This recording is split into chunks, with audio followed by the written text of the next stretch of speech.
Holy crap, we're live. Dear God in heaven. I don't think I can handle this. Oh, Lord, baby Jesus. Sweet. Is that the notification saying that we're live? Because I just got mine. Yep. Jigs and Bigs is live on Facebook and on YouTube and on Golf. It's a lot of... Oh, those are Mother's Day gifts. Okay.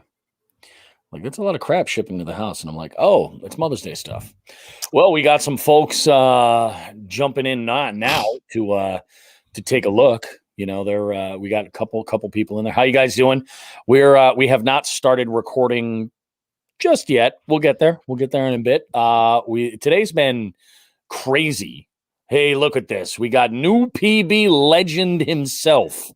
Congrats, Eric. That's one thing we have to talk about. We have multiple members that are now in the 6 Pound Club.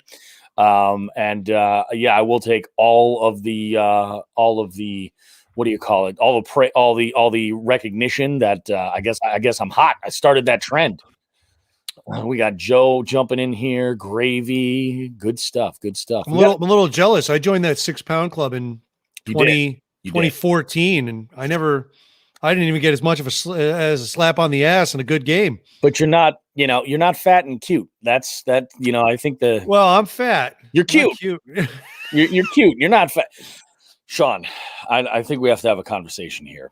There's a difference between your kind of fat and everybody else. I'm the worst. I'm skinny fat. The AKA dad bod. Scat. Oh no, no pee and poop this week if possible. We covered the pee and poop last week. We'll try. All right, let's go ahead and do this. I'm gonna go ahead and make the magic happen. Are you gonna do your microphone-y shit? Yeah, I'm gonna push record now, and then we'll go ahead and get started. Okay, here we go. All righty, guys, bear with us while we get ourselves together, and we're rolling for this week's episode that will hit your sweet, supple ears. There will be plenty of things that you will miss out on, but might even tickle a taint or two. Oh, I got something that's going to do some tickling in a bit. Trust me. I think you're going to love this. All right, 3, 2.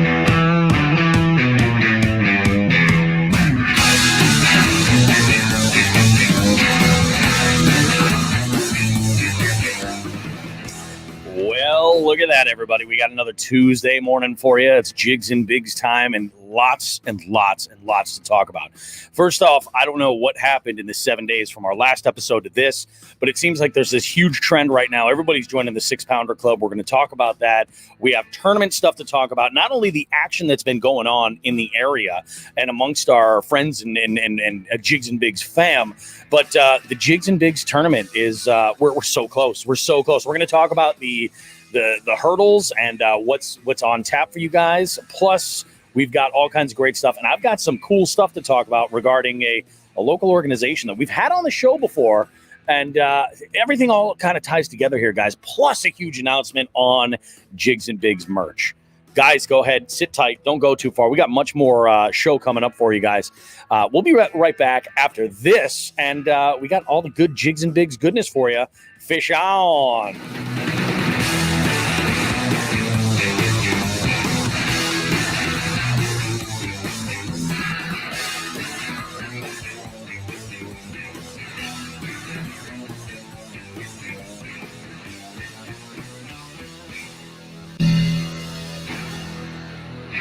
Well, would you look at that? I don't think we've had as many jig heads jumping in and engaging with us ever in our life, Sean. We got Elise over at the Pro Agency saying that she is pasta fat, not skinny fat. I can get down with pasta fat. I know what pasta fat's all about.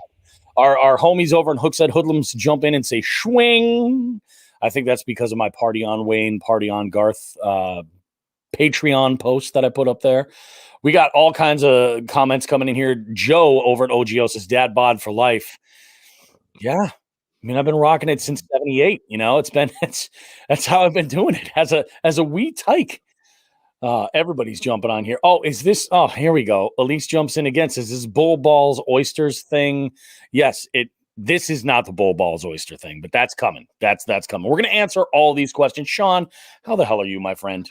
I'm good. I see Berkshire Brett is chiming in as well. I want to start the show off by delivering a huge thank you to Berkshire Brett. Yes. As we mentioned this weekend, or that we mentioned months ago, we went ice fishing up the Shears. Berkshire Brett met us there. Berkshire Brett did me more than a solid. He brought a cooler of venison. You remember that? Yes, I do remember that. Venison went in the freezer. Venison got brought out last night. Venison got eaten last night. Whole family enjoyed the venison. Thank you very much, Brett. Although I did unfortunately have a cooking malfunction.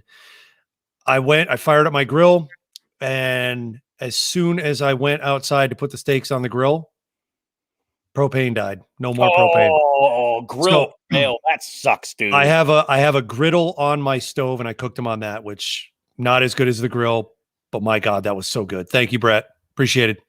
Definitely, man. Definitely. No, that's good stuff. So you did venison steaks. I like that. I like that. Yeah. I've done, in the past, I've done a venison shepherd's pie, which was dynamite. Ooh. Yeah, it was really good. And then what else did we do that was a venison dish? Do you remember the restaurant on Route 20 Wilbraham? It used to be Horizons. I know it's something else now. Chima. Now it's Chima. Yeah. Did you ever eat there when it was Horizons? I got a story about when it was Horizons, and I think you do too, actually. I think you were privy to this in the basement of Bernie's HOT. Something to do about a camcorder being recorded with a tape still in it. No. You remember this? Oh, shut up. And one of Springfield's finest? This should not go on the podcast. No. We'll talk about this later. No, I was just talking about I don't remember years ago, so I wouldn't be surprised. But yeah, there was wow. They do wild game over there? No, well, when it was Horizons, I only went there a couple times with the wife. She would get I don't know, some sort of crusted chicken or some shit, and I would get the venison, and they used to put this little it was some sort of a berry sauce on top of it. It was phenomenal. Yeah, that's all. I don't know. It was really good. I don't know what the hell you're talking about with these improprieties with. I'll explain. Well, okay. I'm surprised. I am very interesting. Let's just say, be careful. I have a gift for you, my friend. You might notice that I am wearing a lovely piece of headwear right there from our good friends over at Make Mass Fishing Spots Great Again. Ooh. Right over there. Yes, absolutely. And I picked up, this one's yours. Oh, thanks, man. I picked one up for you. And I bring those guys up because not only are they an amazing organization who's doing great things in our area, and things are firing up for them as far as getting out there and doing some cleanups and stuff, but our tournament that we have organized for the month of May and what's looking like and beyond is going to benefit their organization. That's what this is all about. So we're very, very excited about that. So the kickoff of their new hat design and, this tournament going on is going to be absolutely freaking crazy. Nelson jumps in here with a nice venison recipe, venison jalapeno poppers. I could imagine those are amazing. I could certainly imagine that those are amazing. Venison's very lean, so it's like it's challenging to cook. Like it's not as forgiving as a fattier meat, Yeah, I had a backstrap and I had 3 steaks that Brett had given me. The 3 steaks, I watched them and I watched them and I watched them, and I went just over medium well with them. I mean they were probably closer to well, and that was an accident. They were just they weren't a 3/4 inch steak from a cow. They were a thinner venison steak, and I overcooked them just a hair. They weren't like hockey pucked, but they were definitely well done, which that's my fault. I had the backstrap, which was thick, and I ate fine. So my family got the hockey pucks. Well, it must have been a quiet meal because everybody was busy chewing. Yes. Yeah. We've all seen Christmas Vacation. Yes. Hey, before we get going any further, so with the tournament, we are in the absolute final stages here of the actual implementation and go live. Yes. I'm actually waiting for a phone call back from support. I had one issue to deal with the verification of payment system. And other than that, it's live. So it's actually so far along that I'm actually bumping the live time back, and I'm hoping that we can have this thing open by the time we're done recording. Yeah. So if the phone rings and I vanish for a minute, loving audience, I will be back as soon as possible. This shit, I got to make sure we got a tournament running. So So let's talk about the details of what we have here. What's going on with this tournament? I know our initial intent was to go May 1st all the way straight through the month of May, and we had a hurdle that we kind of had to jump over with Fishing Chaos, getting things lined up in time to meet that deadline. It didn't happen, so we've changed a couple of things with this tournament. First, I think the main thing is the registration. Our initial push was that we wanted a week-long pre-reg period so people could get in there, sign in, and initially our plan was that we would stop the registration window basically at the end of the day, right before the tournament started. Basically up until midnight of the day of the start of the tournament would be the idea. And the one thing that we have changed, because we're like, this is a fundraising event, and there's, we want to get as many people as possible. So if you're unable to join in that first week, but you still want to be a part of it, here's the deal. You guys can join at any time while it's ongoing, at least for the foreseeable future. With the May tournament, we're going to keep it that way, just because we want to get everybody involved with it. So what we've done is the plan is we're starting pre-reg now, and the first day of fishing is going to be, what did we say? It was the 6th? Yes.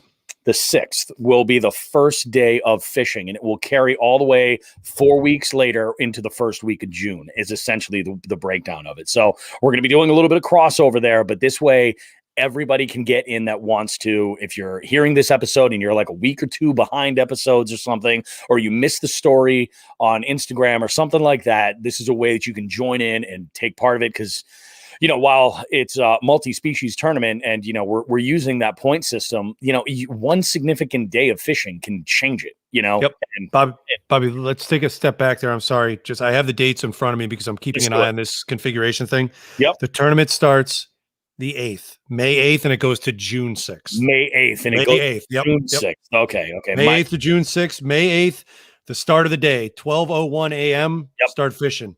Goes till June 6th. 11:59. So we've actually still given everybody a month, but it's just a week pushback because, basically what it boils down to was, I think there was a miscommunication of expectations between ourselves and God damn it, between ourselves and Fishing Chaos. Yep. We got it straightened out, but in between that point and that point was, we can do this, but they thought they were doing something else, and it's all good. We straightened it out. We're literally just waiting for the verification of the payment methods, which is outside of them. And as soon as that happens, we're good. So I am hoping by the time this airs tomorrow, we're already up and running for hours. Yep. Knock on wood at this point. I'm just crossing fingers, make sure we're good. That's that. Do you want me to talk a little bit about the actual process and using Fishing Chaos to register for the tournament? Yeah, why don't you jump in that? Let's talk about that now. Get it all out of the way. Yeah, real simple. Okay, for anybody who wants to join this tournament, there's 3 ways. Obviously, because the money that's coming into us goes to both make Mash fishing spots great again, and then we're buying the prizes for the tournament. Yep. All right. The Fishing Chaos fees are contributed from the angler on top of that. So if you're just fishing this one tournament, and you're not fishing Chronic Trips, and you're not fishing MAKB and EKF and KBF, there is a one-time fee for this tournament of $2.55. And if you were to, this is your tournament, and then you want to think about it again in July, you can pay $2.55 again on top of that. So your grand total will be $32.55. Yep. Fishing Chaos also has a monthly subscription plan. So any tournaments you join during that month, the fees are taken care of. You pay basically a $4 fee, $3.99. So if you subscribe to that and pay for the tournament, you'll be paying $33.99. But then for the rest of the month, you don't get any tournament fees. So if you join another tournament, you're good. The final subscription, shall we call it, the Fishing Chaos, and this is the one I have because I'm in numerous tournaments throughout the year. If you're in a bunch of tournaments, and even honestly, it makes sense. I'll tell you why mathematically.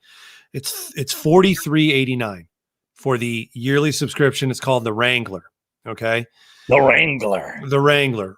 So right off the bat, just for subscribing to that, you get a $20 Fish USA gift card that you can buy all your gear with. Yeah. So it's actually $23.89.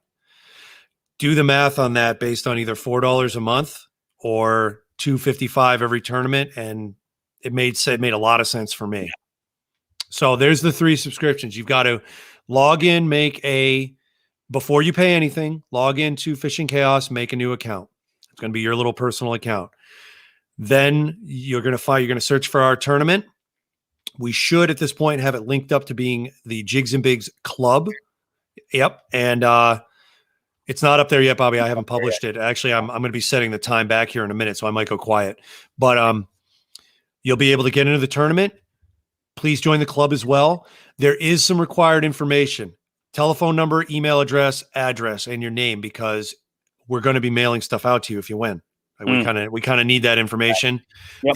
The phone number and email are going to come in handy, because if there's any messages, I have to send it as a director throughout the tournament. Something comes up, everybody needs to know about it. That's my centralized way of doing that. Mm-hmm. Yeah. Got any questions? Anything else I can help with? No. I think you've covered it. Two things that I'd like to get to regarding some housekeeping. First off is I want to talk about, we'll get to the merch in just a minute, but I am going to pull the beef curtain back here a little bit. A lot of people aren't aware of this. Sean and I haven't talked about it on the show. It's kind of a big thing, but just, so everybody's aware, we haven't been able to find Howie since that episode ran. He's been MIA this entire time, and we've kind of been keeping things quiet. But to quote my favorite film, new shit has come to light. And we got an anonymous, well, I mean, not so anonymous, but we did get a random phone call. And I'd like to actually play that for our listeners right now, if I could, just so you guys know what's up. We are actively looking for Howie. He's not on milk cartons or anything yet, but, we'll see. Hello, Bigs and Jigs. Greatest fishing podcast in all of America. This is your number one fan, Alexei Pikrelkov. I ran into a friend of yours. I'm taking him out to wet some lines today. Say hello. Hello, Sean. Hello, Bobby. I'm afraid I can't make it to work today. I've run into a new friend, Alexei, and he promises me big things today will rise.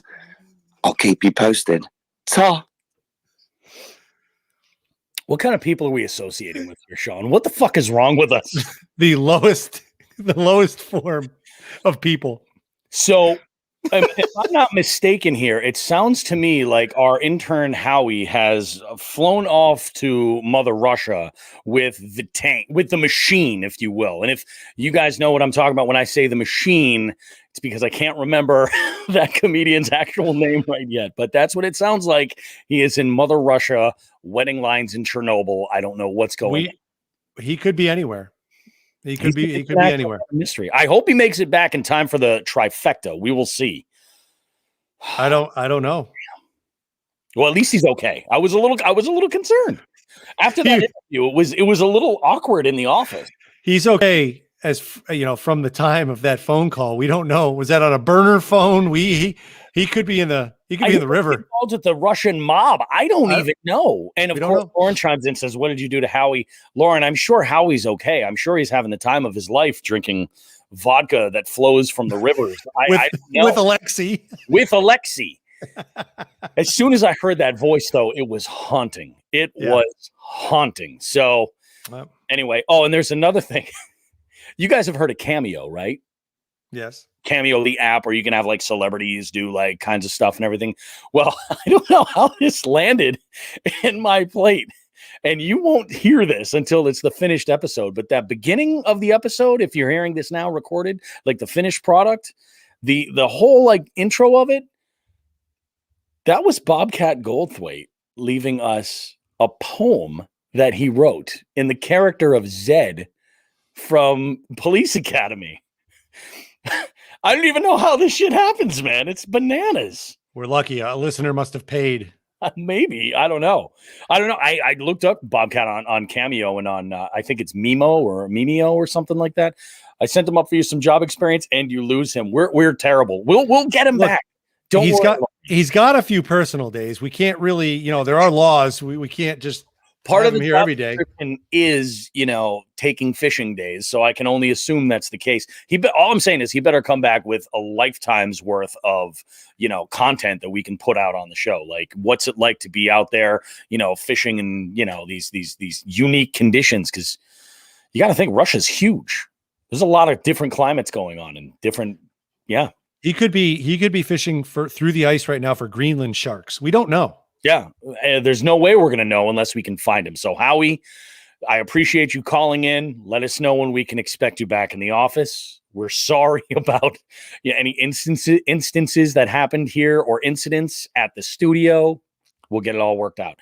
The other thing I want to talk about is this: our store. We have a new store that's about to launch, and I want to give everybody who is on our live feed here a little bit of a preview of what this looks like.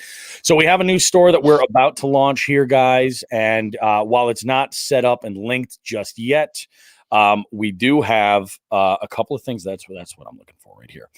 We do have a number of items on here that I kind of want to show to you guys. And for the remainder of the month, we're keeping our prices really, really low here.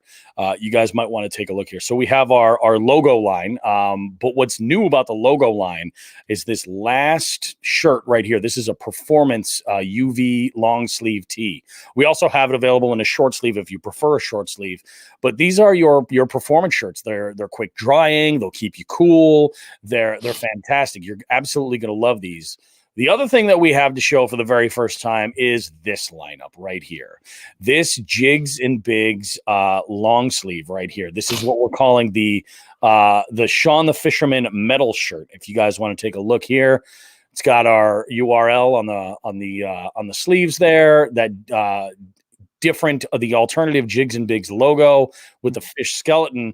We also have on the back, of course, a claim that we're very happy to make is that it is New England's heaviest fishing podcast, and that is a fact, 100%. So we'd like to give a huge shout out to my man Phil for the help with the design on that. He and I both put a lot of work into it. He really straightened it out once I had the raw design down, and that's his work with the fish. He was very good about making a skeletal Jigs and Bigs bass, which he did, and then looks awesome. We put it all together. Yeah. So thanks to him. And also, just as a note, I went to Mantis Graphics last week because I am in that weird place where I'm sometimes an extra large fits and sometimes a double X fits because of my height and because of my honestly sleeve length and because I'm a fat guy.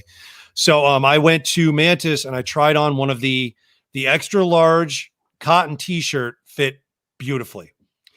The extra large performance t-shirt, one word, moobs. So if you're, I would go with the size up on the performance just to be safe, folks.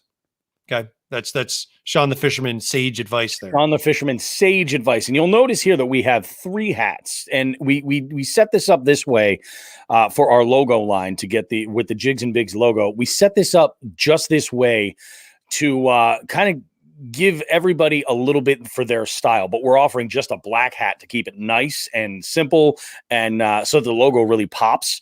What we've got is a flat brim that is pretty decent quality, actually. If you're into that, I love a flat brim hat. I also love a trucker hat with the mesh back, and it's got the slight curve in the brim. And then we have Sean's favorite. That's the low profile dad hat. Dad hat. Much more relaxed fit on the cap, and it has that more of a severe curve in the bill, but very, very comfortable. So we got you can represent that logo on your head with whatever style it is that you're looking for. And we're going to be adding more merch as we go into the summer. So if you guys want to get in here, and you'll know some of these prices are like bargains. Like you can get the hoodie is probably the most expensive item that we have, but even on the pro stuff here, on the performance gear, it's a bargain right now. So I would highly recommend you guys go ahead and get into that now while you can. Let's go ahead and ditch that. That will be live on jigsandbigs.com as soon as we get the thumbs up that they're ready to process and take orders. That will be in a couple of days. You'll see that in a couple of days. It's going to be happening. So very, very excited about that. New Jigs and Bigs merch available at jigsandbigs.com. I mean, all kinds of great stuff. Keep everyone can keep in mind that Sean the Fisherman shirt is right at home visiting your favorite fishing hole, and then you're right at home in the middle of a mosh pit right after you're done fishing. It's true. Concerts are coming back. Be ready for them. Concerts are coming back. Man cologne is a thing. I mean, embrace it. Embrace it. I got to talk about something here. I had a shit week of fishing. I had some fun outings.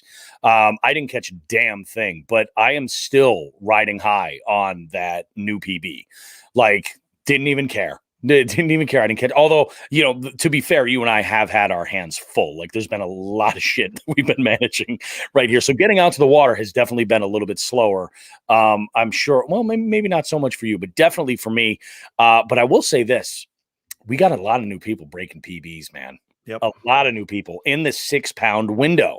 So 2 people I want to give shout outs to. First off, Eric Dowd. Eric, I made a post. He's on our Instagram. If you follow, Eric is one of the OG original Jigs and Bigs listeners. Like, he's been listening to this show. In fact, he was one of the main people I bounced ideas off of, like, for the name when I first got things started, was Eric. He was a big reason and also a big motivation to me getting back into fishing. Back in, what was it? It was 2019. It was May of 2019. Where I caught a 3 at a highly pressured spot while I was out fishing with him. And then that was it. Everything just snowballed from there. And here we are doing this crazy freaking show, So Eric caught a PB, and he caught that PB at the same body of water where I caught mine. And it got me thinking about that body of water and what's going on over there, and like putting like patterns together a little bit. Like, there have been some really big fish caught over there. My PB smallmouth is over there. I caught a decent one that time in 2019 with Eric. I was with Paul, and he caught like a 4 3/4 right over by that same body of water. I caught a 6.6. Eric caught a 6-pound 10-ouncer. Like, it's one of these things that just kind of performs unbelievable. And then I want to throw this one out. Alex, swamp rat fishing, new PB today. Like, today he just broke it, and I know it's over 6 pounds. I'm not 100% sure, but later tonight, if you go over to his YouTube channel, I'm going to be on Beers and Brews tonight with Alex, and we're going to talk about all this kind of stuff. And I don't know if he realizes it, but I'm going to be interviewing him again. I know it's his show, but I'm definitely going to be interviewing him about this for sure. So good stuff, man. I'm psyched. People are out there; they're getting big fish, and I'm hearing that we're starting to see fish on beds locally. Yeah, Tim Jackson said that Friday. He was seeing some of the water bodies that he frequents. Fish were already turning up on beds, and I said, "Man, it's really cold." And he said, "I don't know what to tell you. I saw them." So, they're big, it's that time of year. And every day that goes by, as we're now in the month of May, and those water temps start to go up and up and up, you're going to see more and more fish getting up on beds, and those colder bodies of water that have a lot of shelter, from sun, and they're not getting that full sun all day long. You're going to see in June, they're going to be moving up there, or late May. We've just had so many cloudy, crappy days over the past week. I mean, the last time I went fishing last week, and I haven't fished all week. I've been buried in home projects for the past week, but last week I was up to Shears, and it was barely 50 degree water. So it's crazy, man. It's been insane. It's like, what was it? When did I wake up this morning? Or no. Well, Saturday morning I woke up and it was barely 40 degrees. The lows are so cold at night.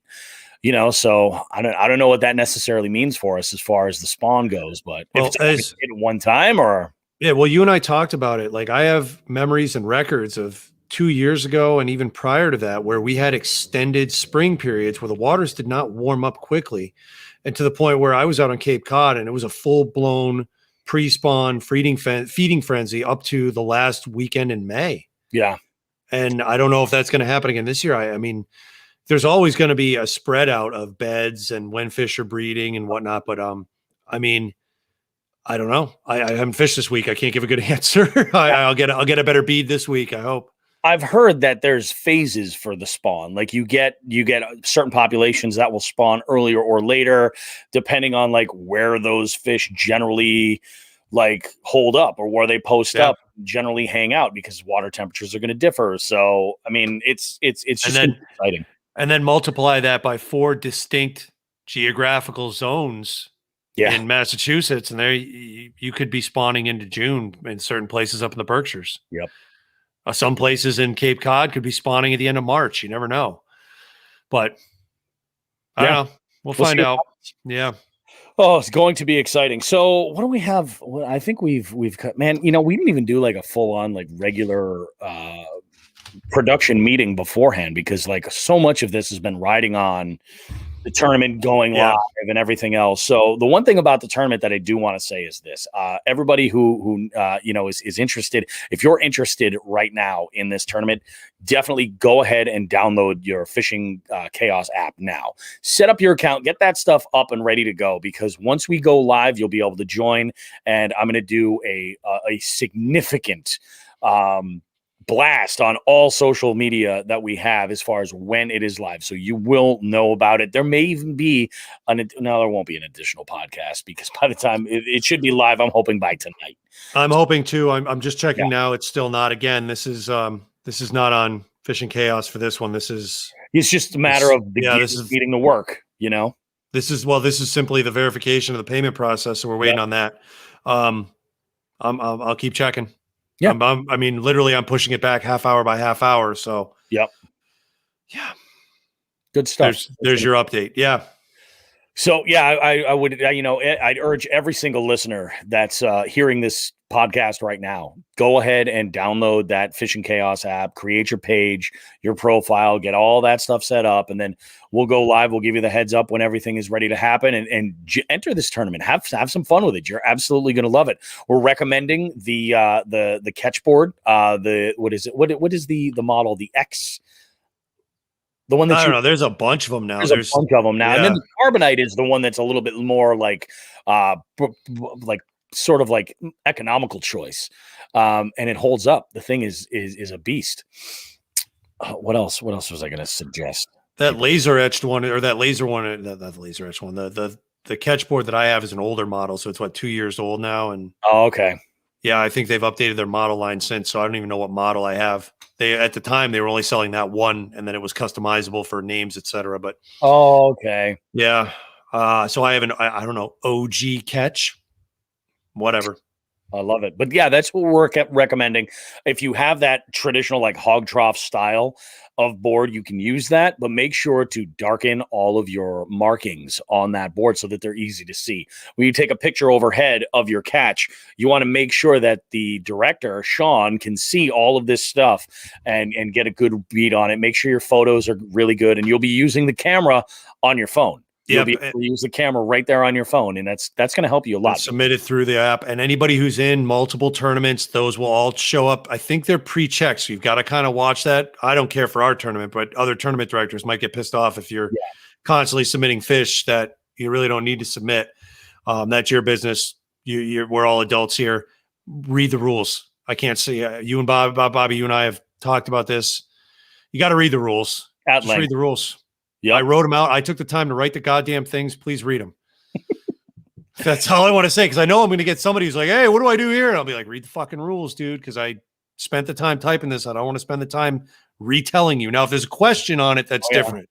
But if you have a question that can be answered by reading the rules, help me out here. I'm running fucking 8 tournaments. Give me a break.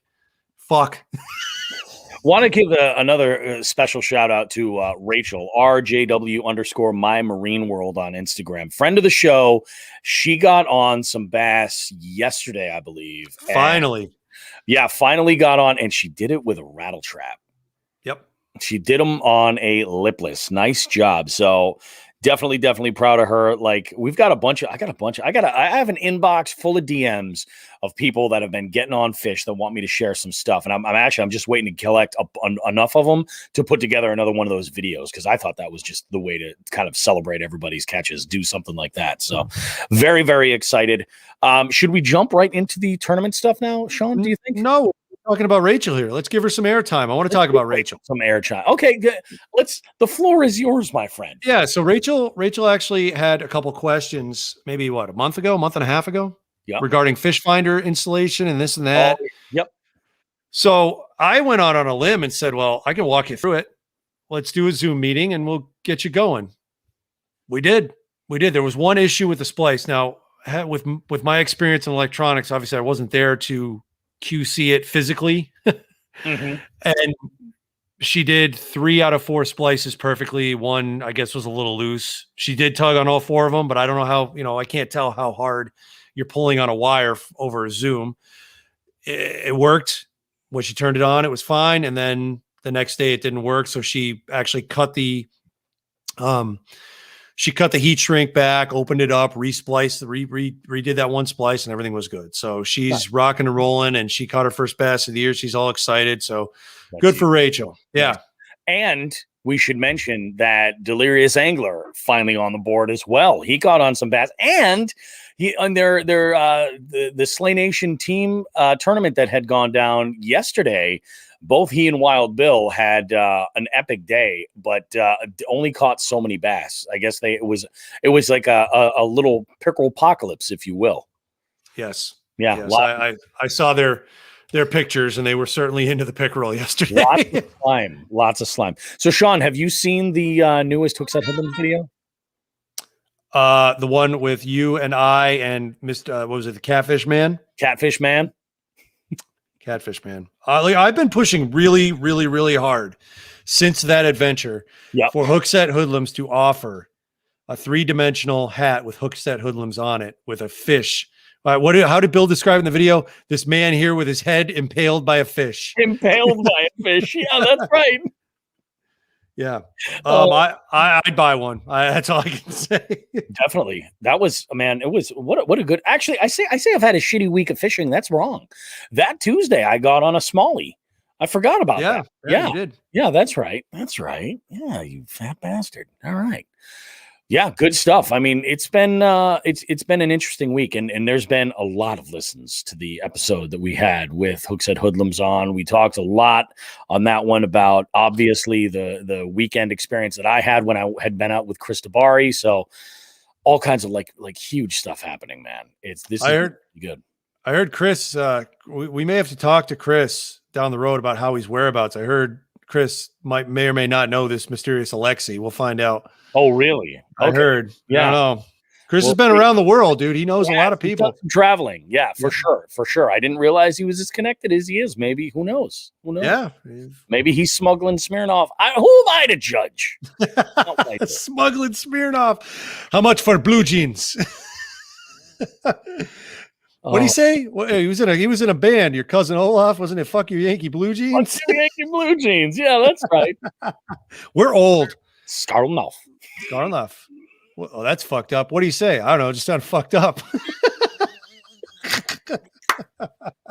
So what's your podcast like? Well, basically, it's 2 middle-aged men, and what we do is relive our childhood by making 90s references constantly while we talk around the subject of fishing. I think on Kevin Smith's site, you can still buy Fuck Your Yankee Blue Jeans 1994 World Tour shirts, and it's all dates in New Jersey. I think so. Yeah. Why wouldn't you? Berserker. Yeah, that's what I'm saying. My love for you is like a truck. It is, isn't it? That's the best analogy one could make. My love for you is like a truck. Oh, good God, people. Very, very exciting stuff. I mean, we have, we got a new store that's about to launch. We have this tournament that's about to go live. Could happen at any moment. And that's, in a way, that's sort of what Sean and I are waiting on, is that heads up that like, it's live, by the way. You guys can go ahead and get yourselves all set up. That would be nice. I have a feeling that, again, look, I'm just being pessimistic. We might be doing a little media round tomorrow because I trust banks as far as I can throw them. Oh, of course. Yeah, certainly. But I'll just keep an eye on this. So I do have something else to talk about. I did. Yeah. So we had some. I'm not even going to say. How do you say this? We had 2 of our crew, 2 of the Jigs and Bigs crew, and Hooks at Hoodlums as well now, doing some volunteer work last week, and I got a report from how things went. Do you want to talk a little bit about that event first? Yeah, let's talk about it. Go for it. So this is the event that we had. We had Ryan Kincaid on a number of weeks back. We talked about it. Ryan is from an organization called CHD, and they basically were organizing these all-inclusive, all abilities type fishing derbies that were happening as a series. And this was on Wednesday nights. We initially had gotten the nod because they were looking for some volunteers and were interested to know if we were able to do so. I was not available, unfortunately, because of my schedule with Wednesday nights. But I heard about this. I was like, we got to get somebody on from CHD to talk about this. So what they have going on are a couple of things. Are these Wednesday night fishing derbies, but they also have these instead of all open to all ages, I should say, these are children and adults. And then they have like these social fishing events that they're getting to work out for adults, where they can get together and kind of congregate and fish and like just kind of network and meet one another. And these are for folks of all abilities. Like, you could go there never having held a fishing rod in your life, and they got you. They'll show you what's up and get you started. So that's really, really awesome. Great stuff. So that happened. This was this past Wednesday. Why don't you go ahead and talk about how it went? Yeah, cousin John and Nelson both went out there and volunteered their time, which was absolutely awesome. Teaching kids that needed it, fishing skills, or from what I talked with John today for about 10 minutes about this. I said, give me the rundown. How did it go? He said they each got paired up with a couple of kids, varying experience levels. So some kids needed everything from casting and tying a hook on. Some kids needed just, bait on the hook and fish removal if they caught something. And other kids were just fine and kind of like, I know what I'm doing, leave me alone, which is great. So you saw all experience levels. So they were able to concentrate on where they needed to help out. Yep. Yeah, John even noted one of his needed a refresher on casting, so he didn't take an eye out, which John was happy to help him out. And the boy left he left that event with both eyes, which is good. So it was catch of all. Yes. It was obviously COVID friendly, and it's an outdoor event, so that was good. It was a Center for Human Development again put it on. It was called the All In Barrier Free Recreational Division. It was held over the West Springfield Fishing Game, which is in Agawam, which is right around the corner from my house, which is great. Great facility. Yeah, John and Nelson both actually gave me a call after the event and said it was great. All their kids hooked up. Like, what else do we need to say? They did a great job. That's awesome. So thanks to John and thanks to Nelson for going out there, using your time to help other kids.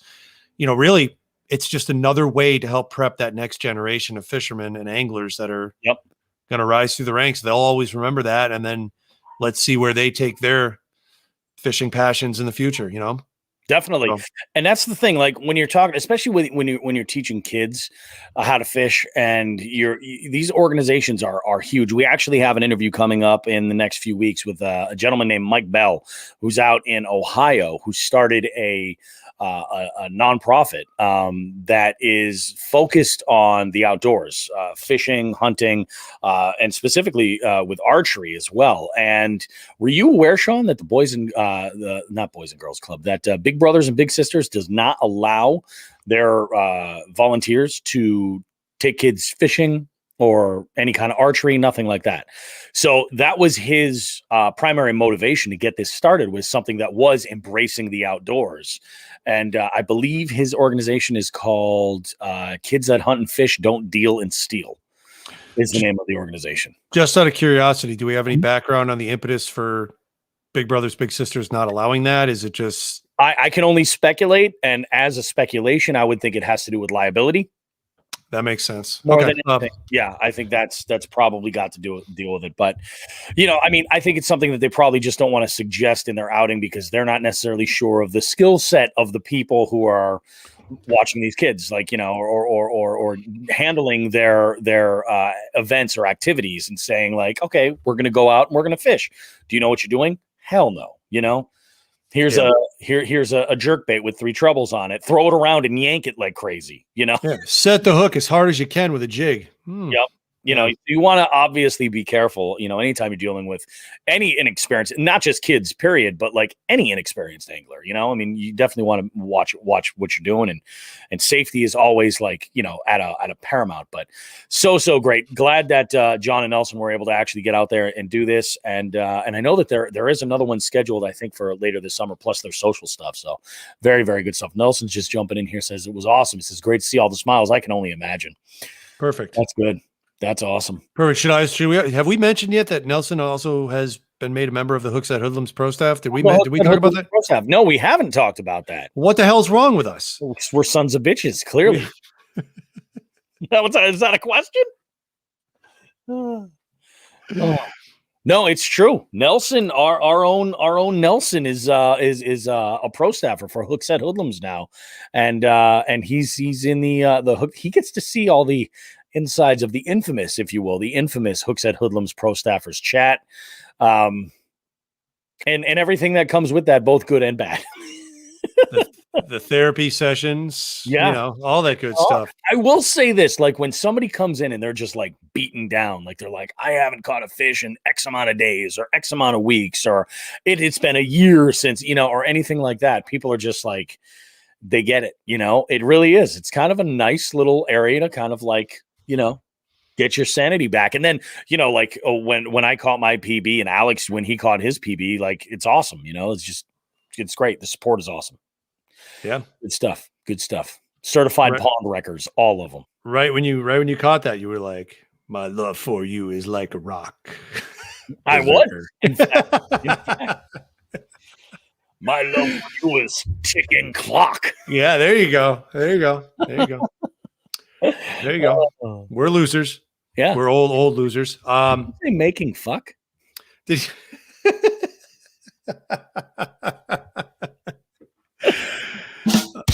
Oh goodness, it's late. We're not used to recording at this time. It's just like it's fucking bizarro world. Like usually I'm all jacked up on coffee. I'm not jacked up on coffee right now.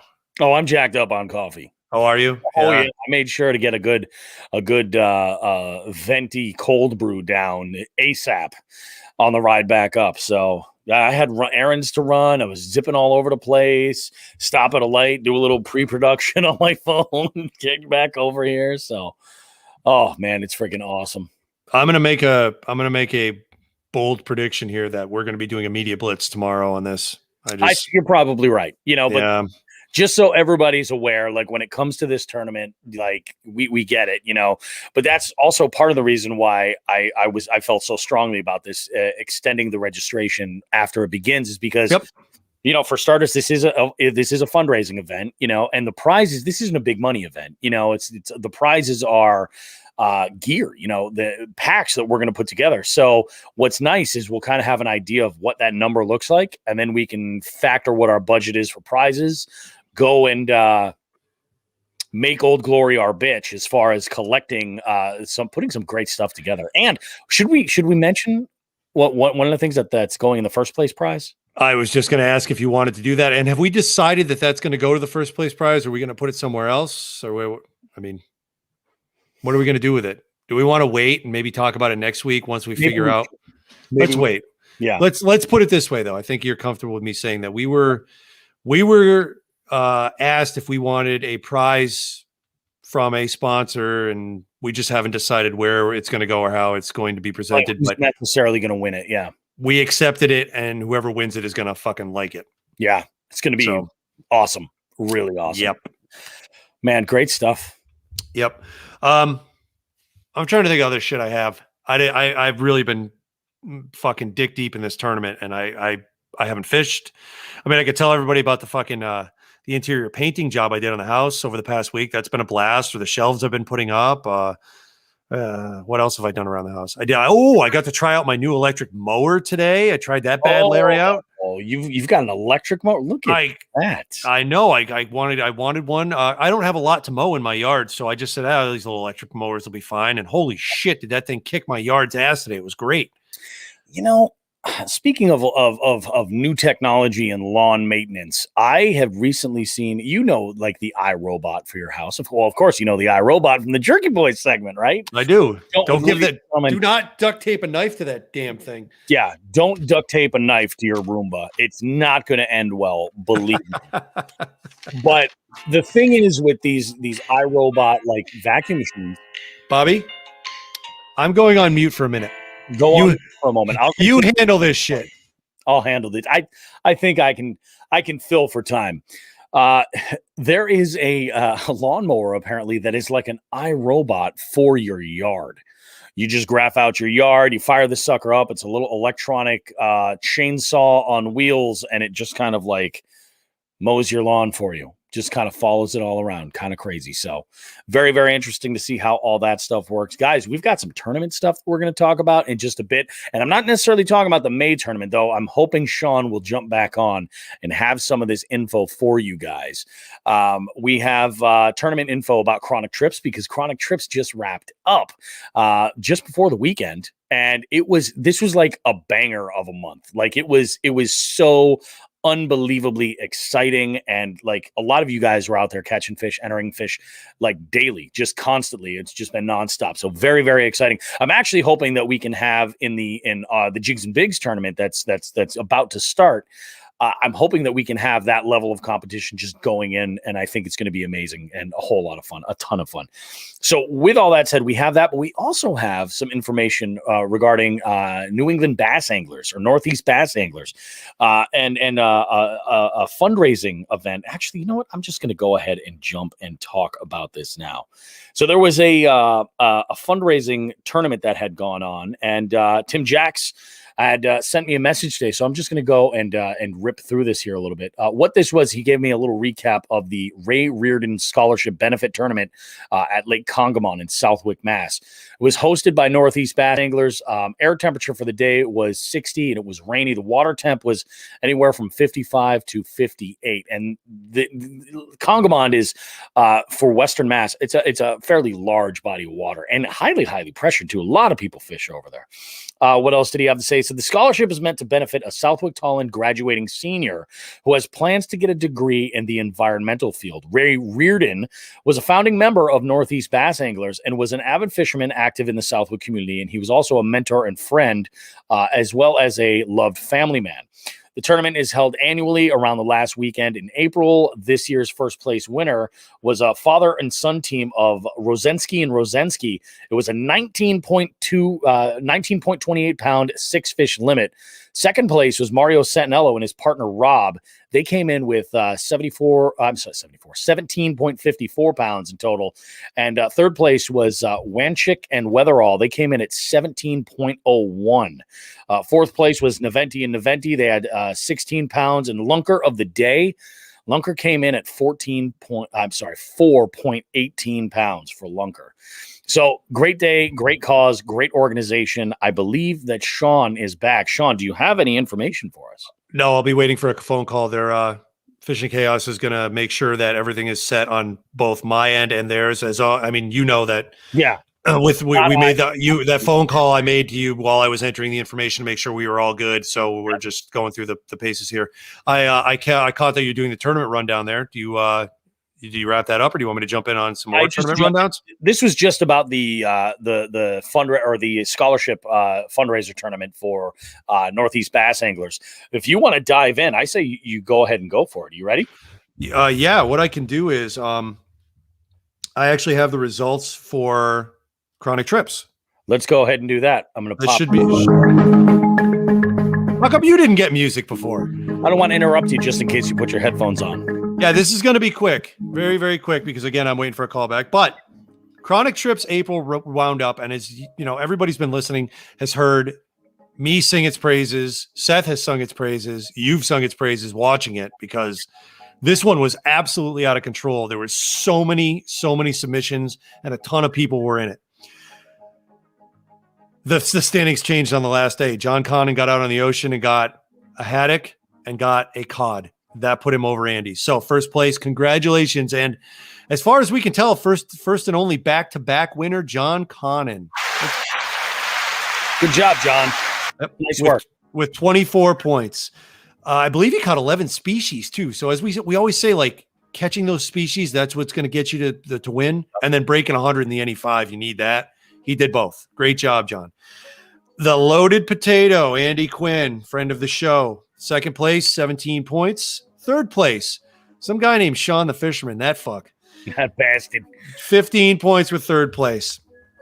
Next two prizes, first to 100 and first to 200 inches. Surprisingly enough, for the same human being. One each, Sean the Fisherman. Oh. Yeah. Now, records set or broken. Okay, set or broken. Austin Carlson had one. I didn't write the species down, and honestly, I'm waiting for this phone call, so we're not going to go too into the species. But Austin Carlson, John Connon set 2 records, which was good. Nelson hit 1. Blake Dodson hit 1. I hit 1. Teddy Forget hit 1 with that fucking carp. Yep. Mark Huard broke his own trout record. I don't know if anybody heard. Did we talk about that? He caught a 24, almost a 25-inch trout, brown trout. For real. Oh, yeah. So nobody beat Mark in brown trout this month because that was immense. And then, Wow. yeah. And then I believe it's TJ Swaney also broke another record. So we have 9 record prizes going out. The first to 100, first to 200 from me, yours truly. And then the first through the third prizes. And one thing we wanted to make sure was we picked up all our prizes at Old Glory, right? Yep. And I'll be right back. Oh, well, while Sean is having this conversation on the phone here, I do want to jump in and congratulate Wild Bill Fishing from Hookset Hoodlums. He hit up the group chat today asking about recommendations for taxidermists because he's doing a replica. He caught his new PB brown trout, which is just an absolute beast. Like, look at this fish, absolutely gorgeous fish.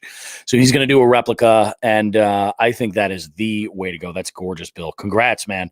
I'm not sure what the numbers were on it, but yeah, he jumped in and was just like, yeah, I don't know if he dropped the numbers on the size of this sucker, but it was a big one. It was a big one. Oh, I see. Sean has a look of either disgust or they fail 0.0. No, tomorrow's Teacher Appreciation Day at my kid's school. That's it. We're still waiting on a phone call. Still waiting on a phone call. I was so excited. Am I jumping back? Can I jump back in, or am I interrupting something?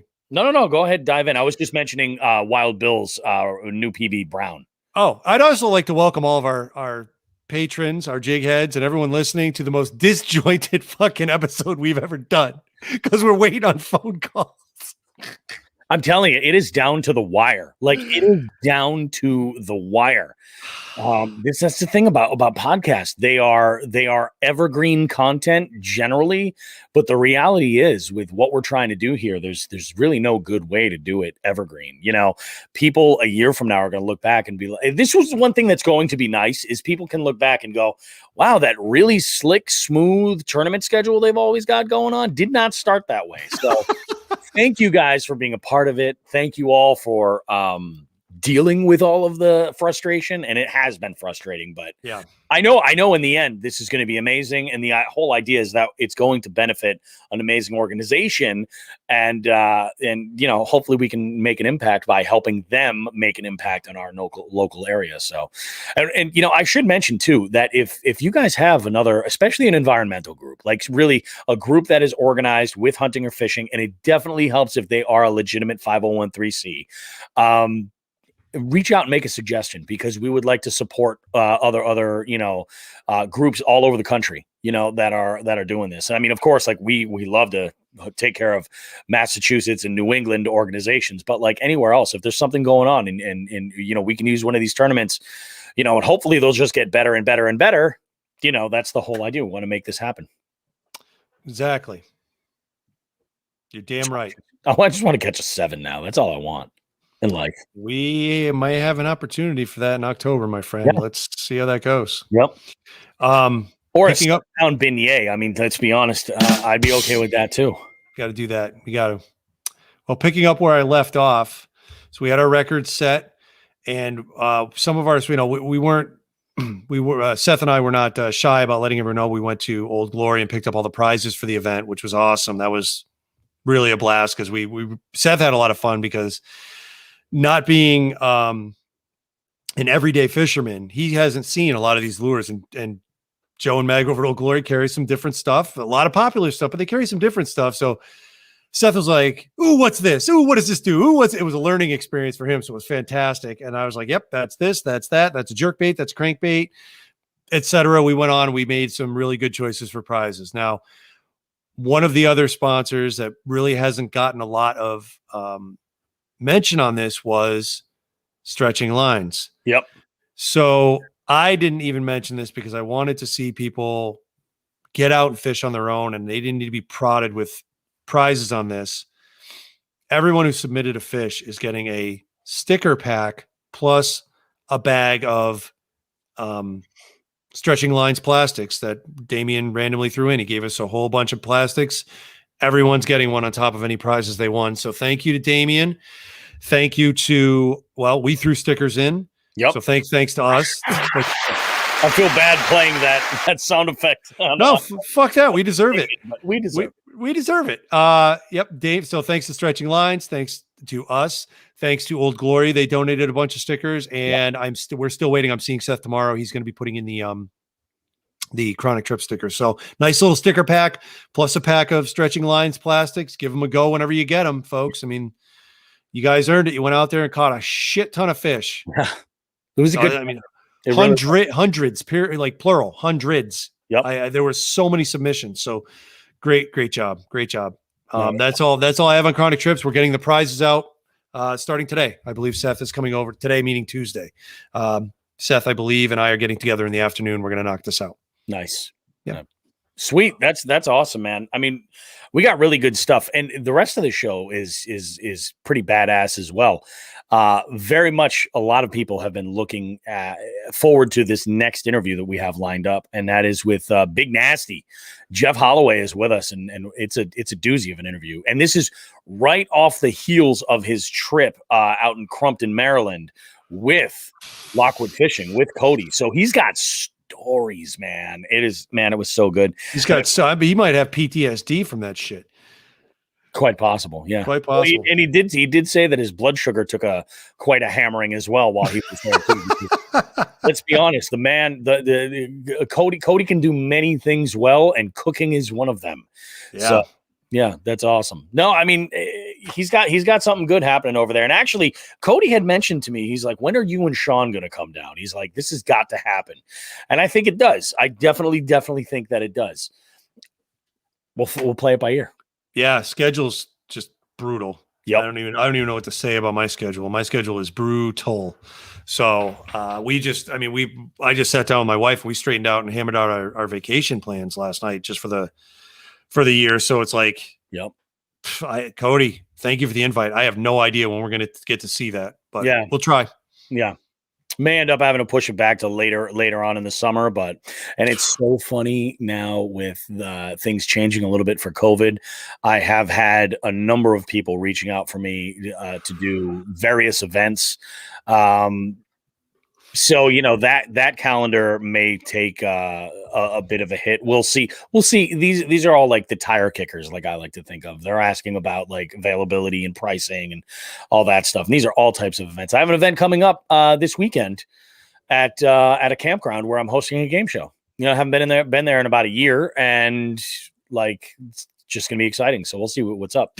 Is it going to be like one of those kids? Do you ever watch the VH1 either Behind the Musics or Where Are They Now, whatever the fuck they are? Huh? Did you ever see the Twisted Sister one? Oh yeah, it's like one of the OG episodes. It might have even been the first one. Did you see what their reunion show was, where they got hired to play? Ian D. Snyder's putting on all the makeup and the shoulder pads and all that shit. It was at a nudist camp. What? Watch the end of that episode. You remember that? No. A bunch of fucking naked people dancing around yelling, "We're not going to take it." It was phenomenal. There is a really good Twisted Sister documentary film, like sort of like a look back at the band's history, how they started, all that stuff. And like, just how they kind of like without any label, without anything, took over Long Island and New York City. Like really, they were playing big rooms, doing this all independent, really making things happen. And another thing about Twisted Sister, first album, the Stay Hungry album, first album I ever bought with my money. Oh, really? Yeah, it was that album, Stay Hungry. Wow. My first one was Metallica and Justice for All. Oh, that really? Sent me down a path. Yeah, because I still think Blackened is my favorite metal song of all time, even though there's no bass. What are you gonna do? Yeah. I had a little. It was a tape, and I had a little shitty Panasonic fucking 16-inch boombox, and you know what? It didn't matter that it didn't have bass because those guitars are on there anyway. Yeah. Hey, you know what? Speaking of, we're going to go off on a music tangent, seeing as this is the most disjointed episode ever. Did you see the French progressive death metal band Gojira just put out their new CD this week? They put out a new release, but I'm familiar. Yeah. So I actually went down to our little favorite store, our little favorite local music store, the Music Outlet is it Hazardville or is it still Enfield? It's Enfield, right? Yeah, I think it's Enfield. It's on the line with Enfield and Hazardville, right over the line in Connecticut. And I picked up the new copy, and Gojira is one of 3 bands that I will go out and buy new music of when it comes out, like immediately. Yep. Gojira, Clutch, and King's X, and it looks like King's X might be wrapping up their careers because their drummer has a lot of health problems. Yeah. Those 3 bands, if I hear they're putting out a new CD or new music, whatever, I go that week. So Gojira's new CD, they've been getting a lot of press. And one of the interviews, the rhythm guitarist / vocalist for Gojira said they had toured with Metallica in stadiums, in 2017, I think was. Mm-hmm. Yeah. My father, I had mentioned on the show, my father and my brother and my oldest son, we all went to that show. Yep.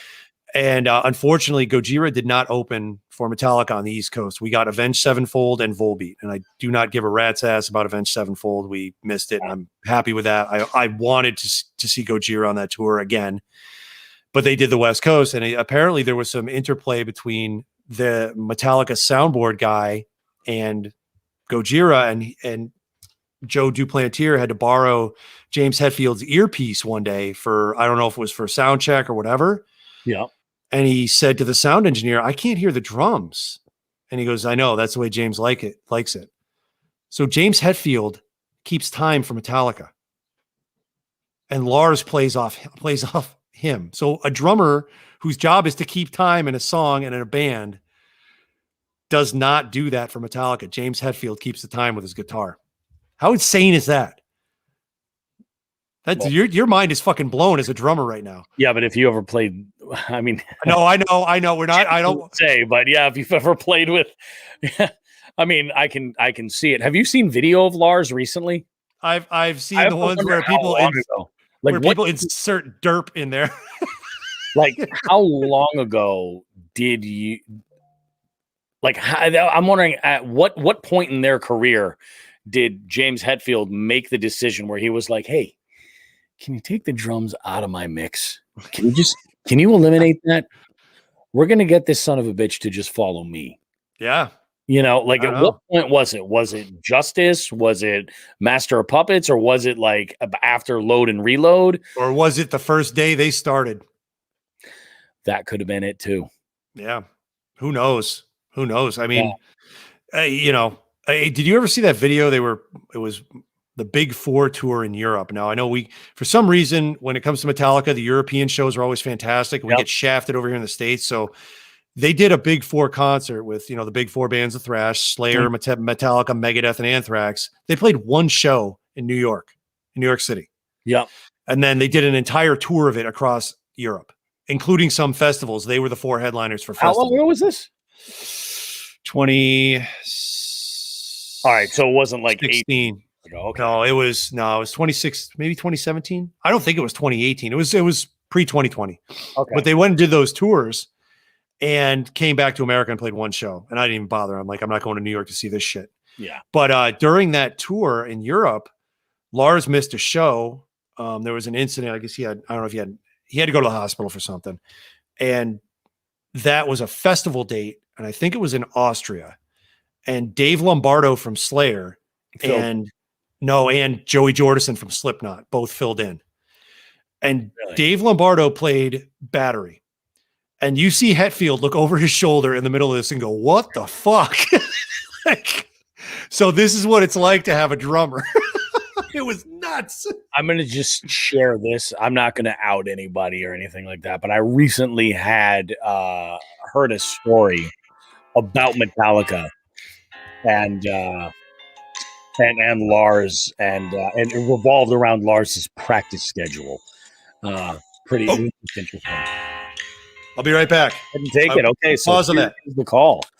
So Sean's going to take Yes, this sir. call, and we're going to figure out if we can drop this information because we're going to be wrapping things up shortly, guys.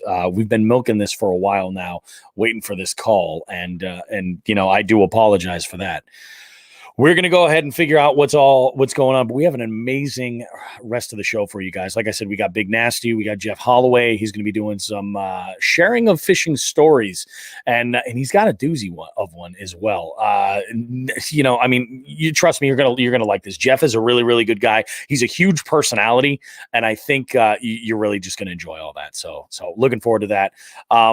The tournament launches very, very soon. Make sure to get your Fishing Chaos app downloaded, create your profile, get all that stuff together, and figure out what works best for you as far as, if you want to just do individual versus some type of subscription or anything. Figure out what works for you. Now, Sean is off the phone. Gears are turning, sir.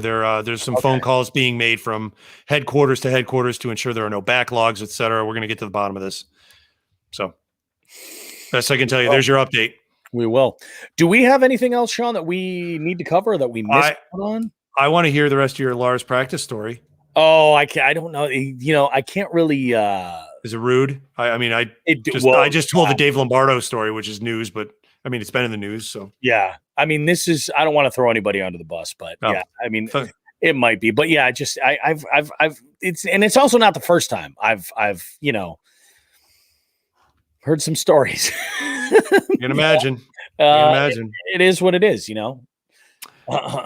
I don't feel I feel okay with telling those stories because they were on Blabbermouth and Metal Injection and all that shit. Oh, yeah. And I have another phone call. Oh my goodness. Guys, what we're gonna do is this. We're just gonna go and throw to our next segment, our interview right here. And what we'll do is we'll come back around and do our outro. And hopefully we'll have some news for you there regarding our tournament. So we'll be right back after this short message from Three Bells Outfitters. Remember, life is better on the water. They got the trifecta coming up. Information coming out about that very, very soon. And we'll be talking at the other end of this interview. And hopefully we've got some good stuff for you. Sit right there. We'll be right back after this with Three Bells Outfitters. All right. Folks, I want to go ahead and apologize because we are kind of pushing to get as much of this ironed out so that we can at least make an announcement somewhere in the episode. I'm going to make a judgment call based off of what happens with this phone call that Sean is on now. I'm gonna basically make a call whether we record our outro as is, kind of stale, leave it evergreen, or if we'll have information for that. We'll go ahead and figure it out. There's still a few of you guys watching, so that is definitely cool. Oh my goodness, what a week it has been! What a freaking week it has been.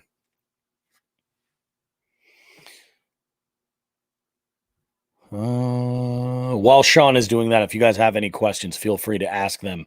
I am glad to take your questions and then utilize them. I have stopped recording for the segment, so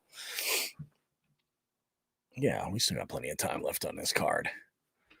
We'll see how it all goes.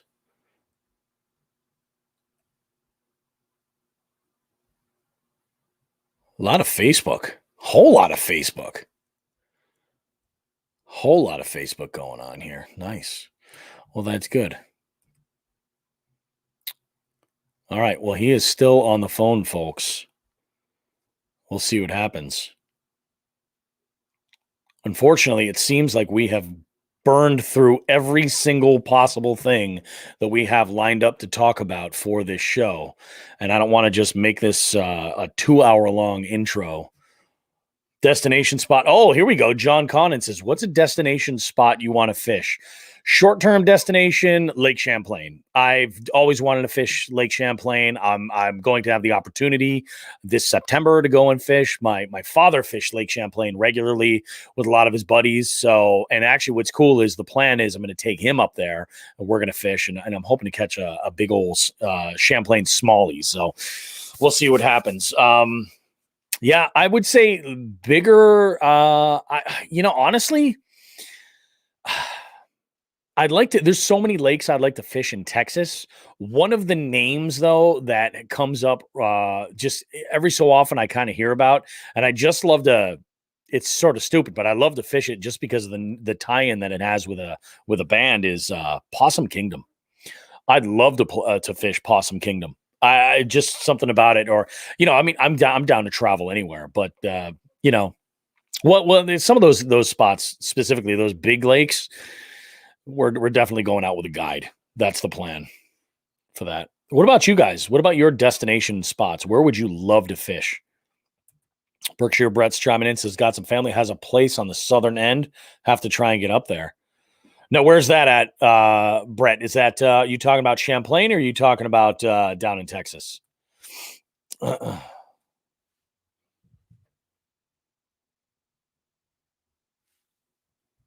I had a strong feeling that we were not going to get confirmation during the recording for this episode, but the recording just had to happen. There's no other real way around it. So we had to get something out. Oh, you guys have no idea. Champlain. Yeah. I would absolutely love to get out there and do some fishing. Oh, way down that far by Ticonderoga. Okay. Very nice. There is I've actually had a conversation with a couple of guides that are out in that area. John jumps in, says he's been to Alaska twice. Such a great place to fish if you ever get the chance. I can imagine. I mean, both fresh and saltwater, like, salmon fishing in Alaska has just got to be like, it's what you do when you're in Alaska. You find your inner grizzly bear and you go and you catch some salmon and you gorge on the banks. I can only imagine Alaska in general for anything has got to be like humbling in the, when you get out into the wilderness out there. I think it's got to be one of those situations where you're just like, oh wow. I heard recently today, it's a story about a southern Vermont.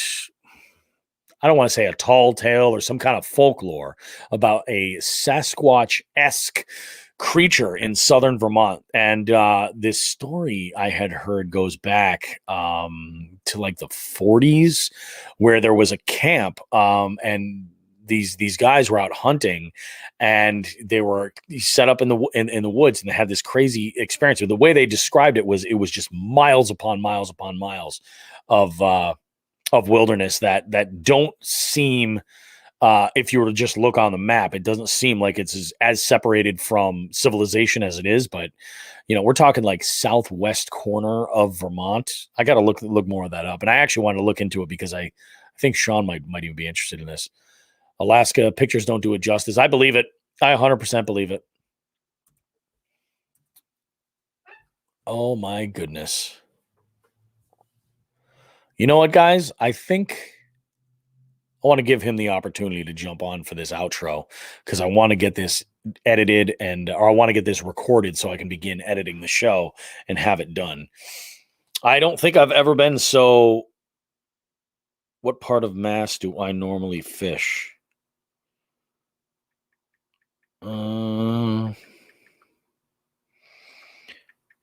Hampshire and Hampton counties.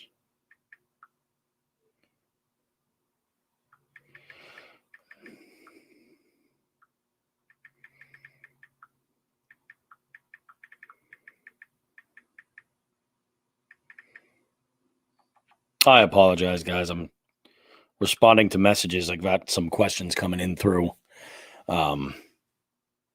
Instagram right now. Oh, that's right. Champ up in Lake Champlain. That's right. I've heard of that. But I don't have a picture, so take that as you may. Yeah, I could definitely see that. Late getting on today, Jay. Yeah, I think everybody is pretty much having a good week. It's been hectic. It's been hectic. About this time last week, we got the show up and out, ready to go, and we have a lot of stuff that was riding kind of high, and everything is late. So the store's a little bit late. We pushed the tournament back again. So we're just trying to dot I's and cross T's and get everything all set. So I'm hoping.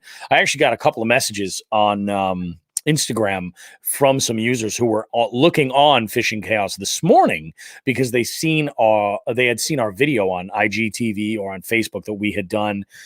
I think it was Friday evening or Friday afternoon. We had posted that video that we're shifting the dates and basically making this week registration week. And one of the messages that came through, I had my response was, we're hoping to have it live up and available so people can join and register at 3:00. That time has come and gone, so we're pushing to get it up and out ASAP. This is just one of these things where it's not. There's nothing we can do to move things along any faster. It's very, very frustrating. Although Sean is on the phone still, so it makes me wonder what exactly is going on. I'm not sure what he's got happening, but all kinds of good stuff. Project for the trailer is underway. It just arrived over the weekend, so I have to get the trailer frame all set.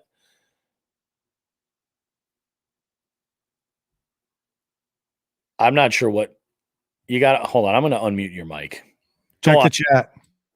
Check the chat. Contracts on the PB, all changes. Oh, I see. He sent me a issue with IEN.